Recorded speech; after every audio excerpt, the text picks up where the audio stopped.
Good morning, this is Yusuf and you are watching another episode on my news channel. Let's take a look at space weather conditions. Today, we are still in this ongoing solar wind stream which blows at 500 kilometers a second. As you can see, this is an ongoing solar wind stream, and let's take a look at other metrics. So, as you can see, I will run these movies.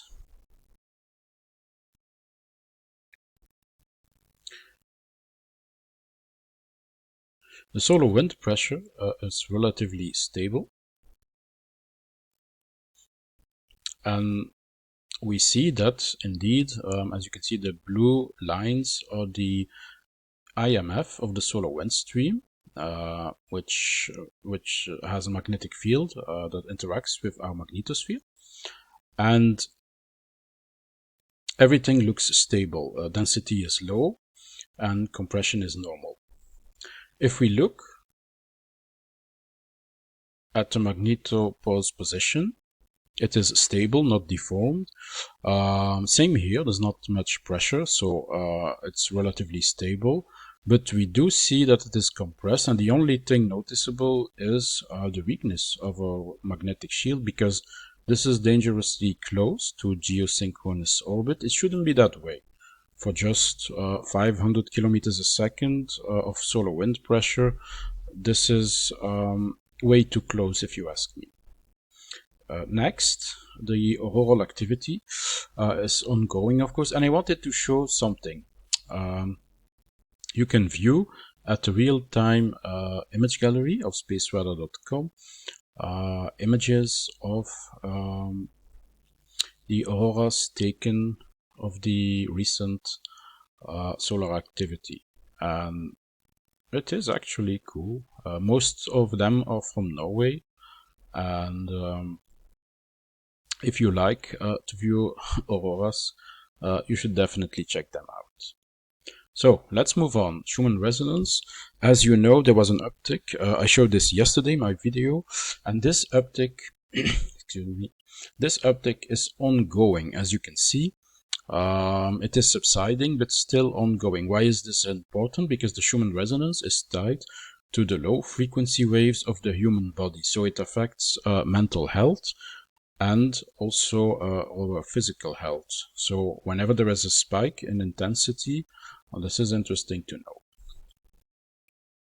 Oh yes, I wanted to show just once the geoelectric field, because somebody requested this and asked why I suggested I could include this. And indeed, the reason why I don't do this in my videos is because, in my opinion, the only time when something interesting shows up in this particular tool is when there is a geomagnetic storm, and by that I mean anything above a G1. Then there is a chance to see some major activity, but usually this is tied to severe space weather. So if there is not a severe space weather condition, you will never see it go above the blue marker, above the blue colors.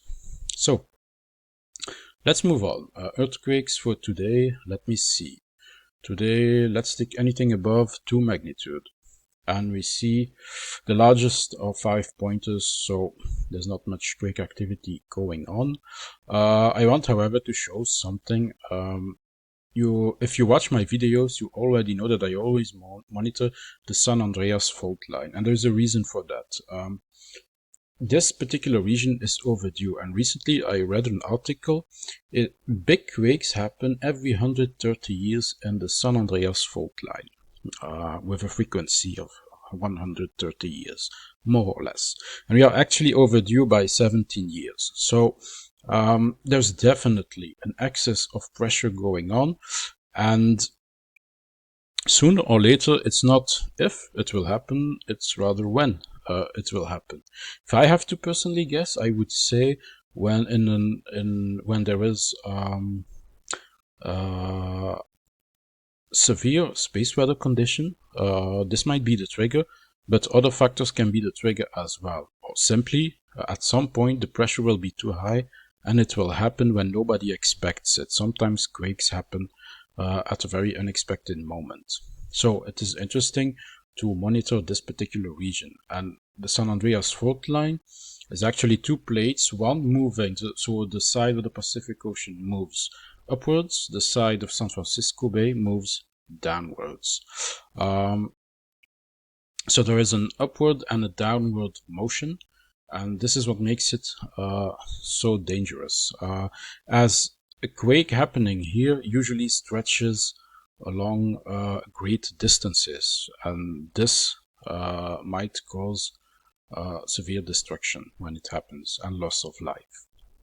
So let's move on. Oh yes, the quote of the day. Whenever you find the whole world against you, just turn around and lead the world. This is interesting. So instead of fighting everyone, try to get them on your side, is what it says. And this is true. You can fight the whole world on your own. So this brings us to the end of the video. If you liked it, hit the like button and don't forget to subscribe, and I guess I'll see you next time. Take care everyone. Bye.